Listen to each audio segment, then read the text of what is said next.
हाँ दोस्तों, तो हम लोगों ने क्या किया हुआ था कि 3.4 हम लोग कंप्लीट कर चुके हैं। अब 3.5 की बारी अब आती है। 3.3 में हम लोगों ने किया था सब्स्टिट्यूशन मेथड, 3.4 में हमने किया था एलिमिनेशन मेथड विद कुछ सब्स्टिट्यूशन मेथड के भी सम कर लिए थे हमने। अब हमारे पास एक और मेथड निकल करके आता है। ये सबका मकसद है कि एक्स वाई की वैल्यू निकालना, ठीक है। तो जब हम लोग एक्स वाई की वैल्यू निकालने के लिए कोई भी बोल दिया जाए तो आप तीनों मेथड में से कोई भी एक मेथड लगा सकते हो, सब्स्टिट्यूशन मेथड, एलिमिनेशन मेथड और तीसरा आता है आपके पास क्रॉस मल्टीप्लिकेशन मेथड। तो हम 3.5 में अब हम लोग क्रॉस मल्टीप्लिकेशन मेथड करने वाले हैं। कौन सा मेथड करने वाले हैं? क्रॉस मल्टीप्लिकेशन मेथड, ठीक है। क्रॉस मल्टीप्लिकेशन मेथड, उसमें क्या बात है आपकी कि क्रॉस मल्टीप्लिकेशन मेथड में सबसे पहले सम में यह बताया गया है कि अगर एक जो स्टेटमेंट दी गई है वो स्टेटमेंट आपकी यूनिक सोल्यूशन वाली स्टेटमेंट आती है, या फिर बोल सकते हैं कि इंटरसेक्टिंग लाइंस। आपने 3.3 करने से पहले एक टेबल किया था जिस टेबल में यूनिक सोल्यूशन, इंटरसेक्टिंग सोल्यूशन, ठीक है, और आपका मैनी सोल्यूशन और कोइंसिडेंट लाइंस के बारे में बताया गया था, और नो सोल्यूशंस और पैरेलल लाइंस के बारे में बताया था। कुछ कंडीशंस थी आपकी, ठीक है। तो उस कंडीशन को लगाते हुए हमारे पास ये सारे सम निकल करके आ रहे थे। और क्या हुआ था कि अब वो बोल रहे हैं कि अगर कोई भी स्टेटमेंट जो दी गई है उसमें आपका ए कंडीशन फुलफिल होता है, ये वाला एक कंडीशन आता है आपके पास, a1 by a2 not equals to b1 by b2, अगर वो कंडीशन फुलफिल होता है तो वो यूनिक सोल्यूशन होगा, और अगर वो यूनिक सोल्यूशन हुआ तो आप क्रॉस मल्टीप्लिकेशन मेथड लगाओगे, ठीक है। तो चलिए हम लोग पहले चेक करते हैं क्या है हमारे पास। पहले पार्ट में 4 सम्स हैं, तो 4 सम्स में ये चीज़ लगा करके देखेंगे कि हाँ भाई कौन सा जो है यूनिक सोल्यूशन निकल के आता है, कौन सा मैंने, कौन सा नो है। अगर यूनिक आता है तो हम फिर क्रॉस मल्टीप्लिकेशन आगे कंटिन्यू करेंगे, अदरवाइज हम लोग वहीं पर बोल के रख देंगे कि हाँ भाई ये मैनी सोल्यूशन है, नो सोल्यूशन है, आगे हम लोगों को करने की जरूरत ही नहीं है, ठीक है। अगर यूनिक सोल्यूशन निकल करके आता है तो ही हम क्रॉस मल्टीप्लिकेशन मेथड करेंगे, ठीक है। तो चलिए सम स्टार्ट करते हैं।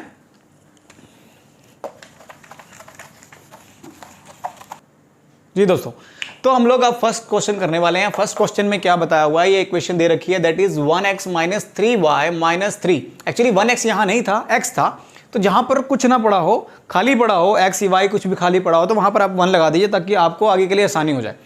तो मैंने वहां पर 1 लगा दिया, तो 1x minus 3y minus 3 is equal to 0। First equation बना दी मैंने उसको। उसके बाद 3x minus 9y minus 2 is equal to 0, ये सेकंड इक्वेशन बना दी। ये क्वेश्चंस क्यों बनाया यहां पर ध्यान से दिखिएगा जरा से। क्या होता है कि हमने क्या किया था कि कंडीशंस वगैरह लगाई थी। कंडीशंस के लिए उन्होंने बोला यूनिक सोल्यूशन, तो यूनिक सोल्यूशन के लिए कंडीशन क्या होती है आपको बताया गया, that is a1 over a2 not equals to b1 over b2, ठीक है। ये होता है आपके पास, ये कंडीशन होती है फॉर द यूनिक सोल्यूशन, ठीक है। यूनिक सोल्यूशन के लिए यहां पर आपके पास इक्वेशन आ गई, ठीक है। ये वाली आपके पास स्टेटमेंट उसकी फुलफिल करना पड़ता है। अब क्या है कि पहले चेक कर लेना आपके पास a1 है क्या, a2 है क्या, b1 क्या है, b2 क्या है, ठीक है। आप 3.2 3.3 करके आ रहे हो, वहां पर आपको लगभग पता होगा कि आपके पास a1 a2 और b1 b2 क्या चीज होती है, c1 c2 क्या चीज होती है। तो वहां पर ये जो x के साथ कुछ भी पड़ा हुआ होगा फर्स्ट इक्वेशन में वो होगा a1, उसके बाद x के साथ जो सेकेंड इक्वेशन में पड़ा होगा वो होगा a2, उसका फर्स्ट इक्वेशन में y के साथ जो भी चीज पड़ी होगी विद साइन, सब कुछ साइन के साथ लेना है हमें, ठीक है। तो वो बनेगा आपके पास b1, और ये सेकंड इक्वेशन में जो y के साथ चीज पड़ी होगी वो होगा -9। फर्स्ट इक्वेशन में जो लास्ट में x y के अलावा जो चीज पड़ी होगी विद साइन वो होगा c1, एंड सेकंड इक्वेशन में c2, ठीक है। तो चलिए a1 a2 b1 b2 c1 c2 वो सब निकाल के देख लेते हैं। तो a1 हमारे पास क्या आ जाएगा, a1 इज इक्वल्स टू 1, तो b1 इज इक्वल्स टू -3, ठीक है। माइनस आएगा, ये देखो माइनस है, साइन के साथ लेना है आपको। c1 is equals to -3, sign के साथ लेना है आपको, ठीक है। उसके बाद a2 is equals to 3, b2 is equals to -9 and c2 is equals to -2। तो ये मैंने सबसे पहले चीज़ें निकाली ताकि मैं इसको इसमें पुट कर सकूं और फुलफिल कर सकूं। तो पुट कर देते हैं इसको। तो पुट करने के बाद क्या आएगा कि आपके पास a1 कितना है 1 एंड a2 कितना है 3। उसके बाद यहाँ पर ये वाला नॉट इक्वल्स टू लगाओगे और b1 b2 क्या हो गया, b1 आपके पास -3 है और यहाँ पर -9 है। तो क्या होगा, अब यहाँ पर कटिंग करेंगे हम लोग, माइनस से माइनस कट जाएगा, ऊपर नीचे अब कटिंग होगी, 3 1 ज़ा 3 और 3 3 ज़ा 9। अब क्या यहाँ पर सामने आता है कि ये 1/3 नॉट इक्वल्स टू 1/3 नहीं है, ये दोनों आपस में इक्वल हैं। अगर मैं इसको सॉल्व कर दूँ तो ये इक्वल आ जाता है 1/3, ठीक है। इसका मतलब हुआ कि ये यूनिक सोल्यूशन को फुलफिल नहीं करता। इसका मतलब ये यूनिक सोल्यूशन को फुलफिल नहीं करता, तो क्या करेंगे हम लोग कि इसको से हम साफ साफ लिख देंगे, it is not unique solution, ठीक है, unique solution, so it has not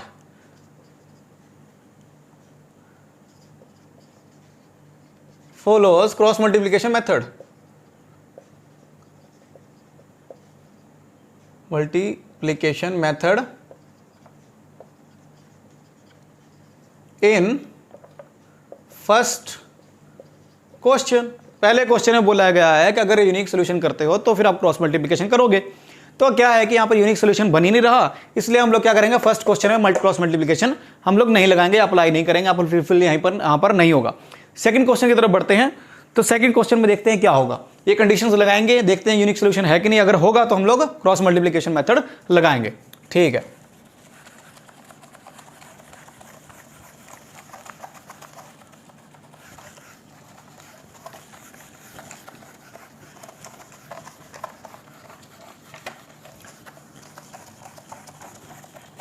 channel को शेयर, सब्सक्राइब और लाइक प्लीज़ कर दें। ठीक है, और भी अच्छे अच्छे वीडियोस मिलेगी और अच्छे अच्छे लेक्चर्स मिलेंगे। आने वाले टाइम में आपको एमसीक्यूज भी दिए जाएंगे। फर्स्ट टर्म में आपको क्या है कि सीबीएसई वाले ये बोलते हैं कि फर्स्ट टर्म में एमसीक्यूज वगैरह कराने हैं सारे चैप्टर्स के। ठीक है, तो आप लोगों को एमसीक्यूज वगैरह सारे चैप्टर्स के मिलेंगे। ठीक है, और भी जो बड़े बड़े वीडियोज़ हैं वो भी मिलेंगे आपको, क्योंकि क्वेश्चन आंसर्स भी कराने हैं हमें। ठीक है, तो आपको क्या है कि एनसीईआरटी के जो सोल्यूशन और एग्जाम्पलर्स वगैरह वो भी करने हैं, उनसे भी हम लोग यहाँ पर सोल्यूशन सॉल्व करेंगे और एमसीक्यूज वगैरह सॉल्व करेंगे। कुछ आर डी शर्मा के क्वेश्चंस भी आपको मिलेंगे। ठीक है, जिनको मिला जुला करके हम लोग पेपर की पूरी तैयारी करेंगे। ठीक है, तो प्लीज़ लाइक, सब्सक्राइब और शेयर ज़रूर कर दें। ठीक है, चलिए आगे चलते हैं हम लोग सेकेंड क्वेश्चन के ऊपर में। ये फर्स्ट पार्ट का सेकेंड क्वेश्चन चल रहा है। सेकेंड क्वेश्चन में बोलता है 2x + y = 5। 2x + y = 5, इसको मान लेंगे फर्स्ट इक्वेशन। उसके बाद 3x + 2y = 8। बड़े ध्यान से समझिएगा इसको, थोड़ी सी उन्होंने थोड़ा सा आपको जो है भटकाने की कोशिश की है। यहाँ पर क्या किया हुआ है कि x और y को एक साइड रखा हुआ है और 5 जो हमें इसी साइड चाहिए इक्वल के, जो कि C1 बनाने के लिए बहुत ज़्यादा जरूरी है। क्यों? क्योंकि इसके साइन का पंगा पड़ता है बहुत ज़्यादा। क्या पंगा पड़ता है अभी कराता हूँ। अब रीराइट कर देता हूं मैं इसको, सुधारता हूं इस इक्वेशन को। Rewrite the equation first and second. तो उसमें क्या करेंगे, 2x + y, जहां पर कुछ ना हो वहां पर क्या लगा दो, 1 लगा दो। यहां पर 1 लगा रहा हूं मैं, = नहीं लगाना है यहाँ पे, ये वाला इधर आ जाएगा, दैट इज -5 = 0। ये वाला 5 + 5 है, इधर आकर के माइनस हो जाएगा। क्यों लाना है? क्योंकि हमें A1 B1 C1 ये सब बनाना है। ठीक है, तो चलिए 3x इधर भी बना देते हैं हम लोग, 3x + 2y, और ये आ जाएगा -8 = 0। अब ये वाला इक्वेशंस आपके पास हो गई रीराइट कर करके, दैट इज यहाँ पर यही वाला इक्वेशंस हमारे पास आ जाते हैं। ठीक है जी, ये अब इक्वेशंस आपके पास आ गई हैं। यहाँ पर A1 B1 और C1 निकाल लेते हैं हम लोग। तो A1 हमारे पास क्या है, = 2, B1 क्या है हमारे पास 1, एंड C1 = -5।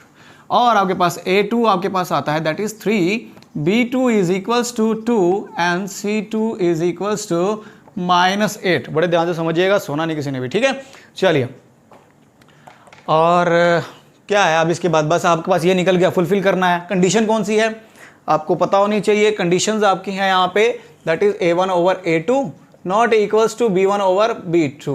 ठीक है, फुलफिल इसमें लगा के देख लेते हैं फुलफिल करता कि नहीं करता। A1 = 2, नीचे A2 = 3 नॉट इक्वल्स टू क्या होना चाहिए, 1/2।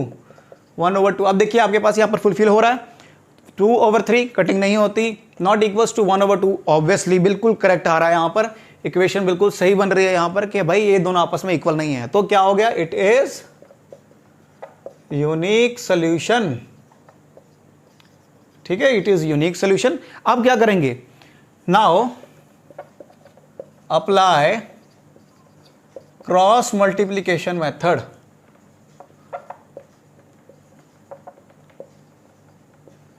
बड़े ध्यान से समझिएगा, क्रॉस मल्टीप्लिकेशन मेथड। ठीक है, कुछ चीज़ें नई, एक एलिमेंट्स कुछ मिलेंगे इसमें डालने के लिए।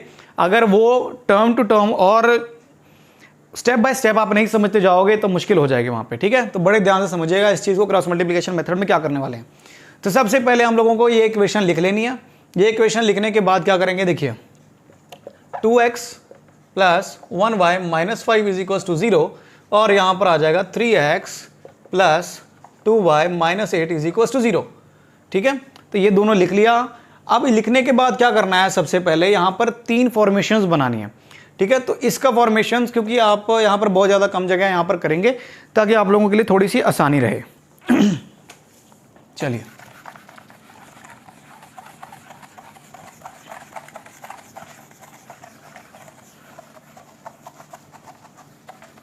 लीजिए, तो अब हम लोग इसको करने वाले हैं यहाँ पर। इसके बाद क्या होता है, सबसे पहले आप यहाँ पर लगाएंगे x।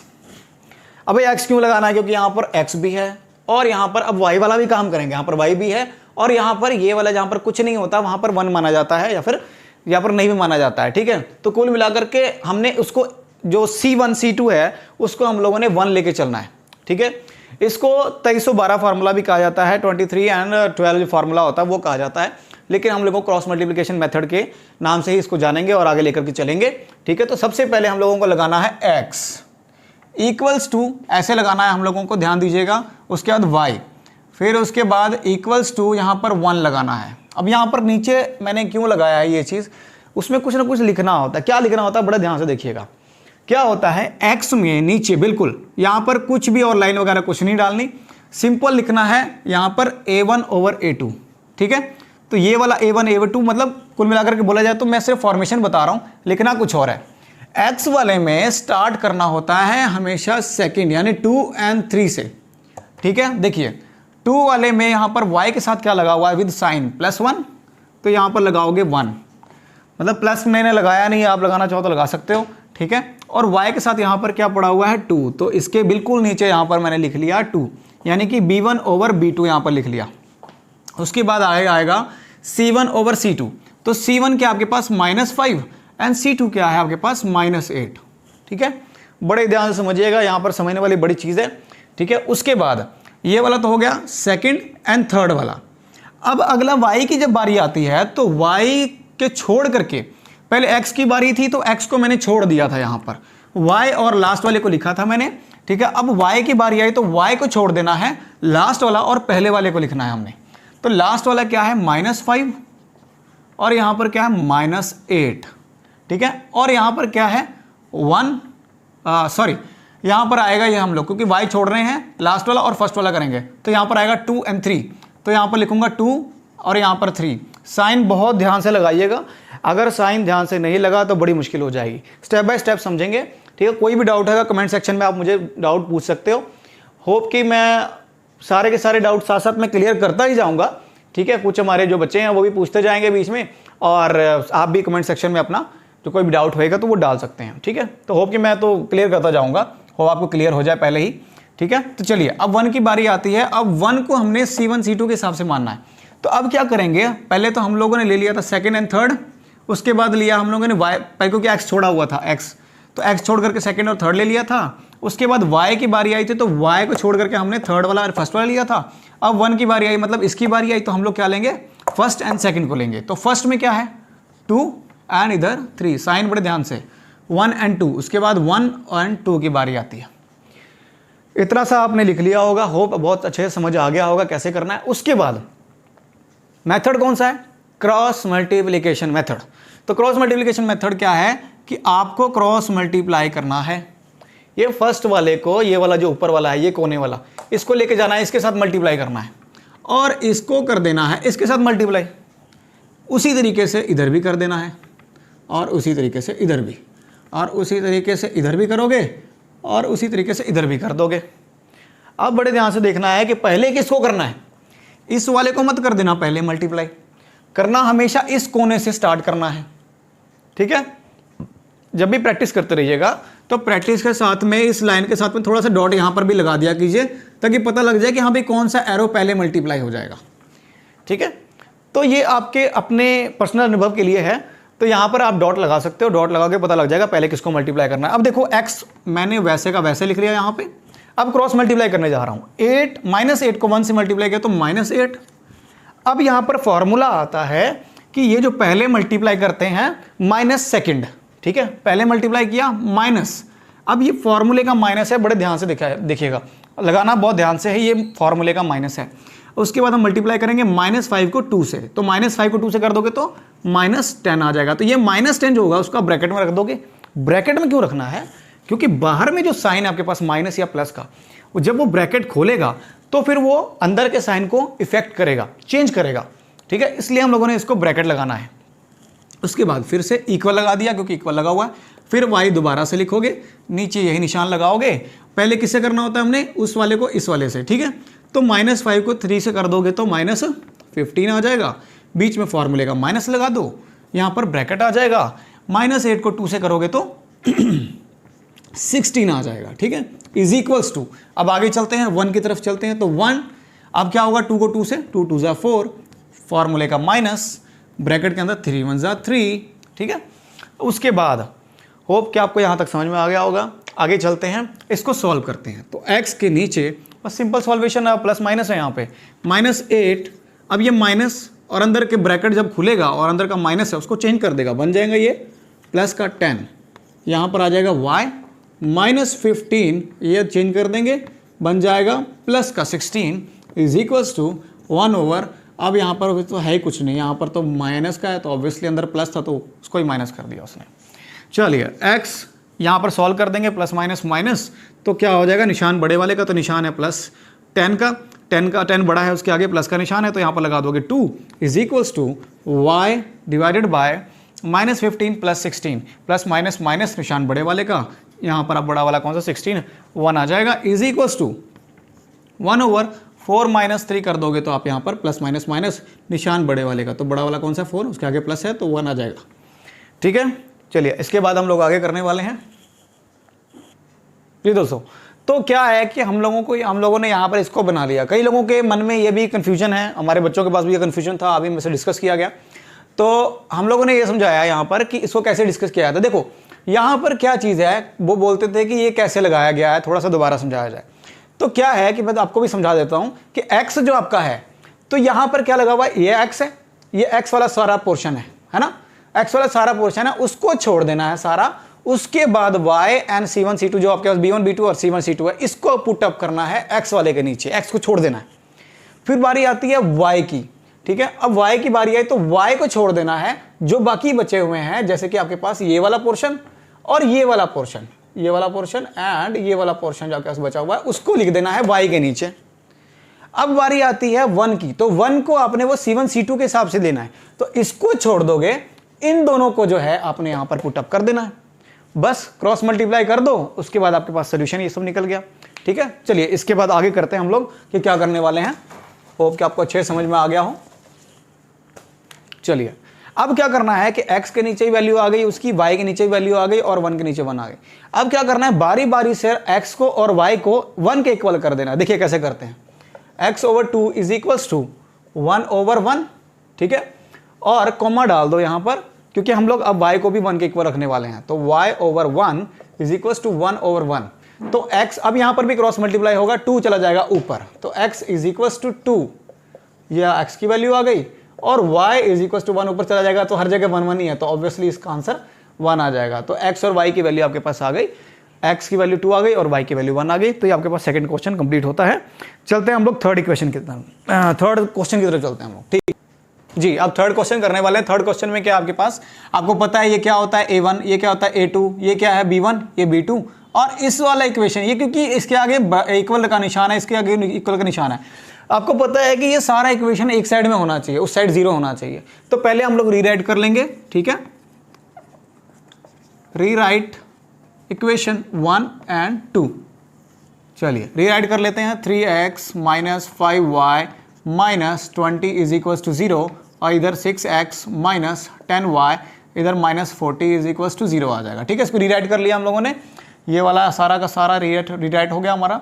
अब रीराइट करने के बाद आपको पता है कि क्या करना है इसको, अब a1 निकाल लो इज इक्वल्स टू 3, उसके बाद b1 कितना है is equals to -5 and c1 कितना है -20, ठीक है। उसके बाद a2 कितना है 6, b2 कितना है -10 और c2 कितना है -40, ठीक है। ये सारा हमने निकाल लिया। अब क्या करना है, क्वेश्चन की क्या डिमांड है, क्वेश्चन की डिमांड ये है कि अगर यूनिक सोल्यूशन हुआ तो फिर क्या करेंगे हम लोग, उसका क्रॉस मल्टीप्लिकेशन मेथड उसके ऊपर लगा देंगे और सॉल्यूशन करके एक्स वाई की वैल्यू निकालेंगे। लेकिन पहले तो चेक तो करें कि भाई ये यूनिक सोल्यूशन होता है कि नहीं होता है, ठीक है। तो चलिए यूनिक सोल्यूशन के लिए कौन सा कंडीशन आता है, that is a1 over a2 not equals to b1 over b2, ये होना चाहिए, ठीक है। वैल्यू पुट कर दें, a1 क्या है 3, नीचे 6 आना चाहिए, नॉट इक्वल्स टू होना चाहिए, -5 हो गया और यहाँ पर -10 हो गया। साइन को बिल्कुल ना छोड़ें, बिल्कुल ध्यान रखें साइन का, ठीक है। अब ये माइनस से माइनस कटिंग हो गई, 5 1 ज़ा 5 और 5 2 ज़ा 10 हो गया, 3 1 ज़ा 3, 3 2 ज़ा 6 हो गया। तो 1/2 इज इक्वल टू 1/2, अभी इक्वल में आ गए। इसका मतलब क्या हुआ, ये फुलफिल नहीं होता, it is not unique solution. ठीक है, चलिए फिर हम क्रॉस मल्टीप्लिकेशन मेथड लगाएंगे नहीं, तो इसके बाद हम लोग बाकी जो है काफ़ी सारे सम्स अगले वीडियोस में करेंगे। फिलहाल के लिए इतना ही है, इसको देखिए, लाइक सब्सक्राइब और शेयर करना बिल्कुल भी ना भूलें। Thank you so much.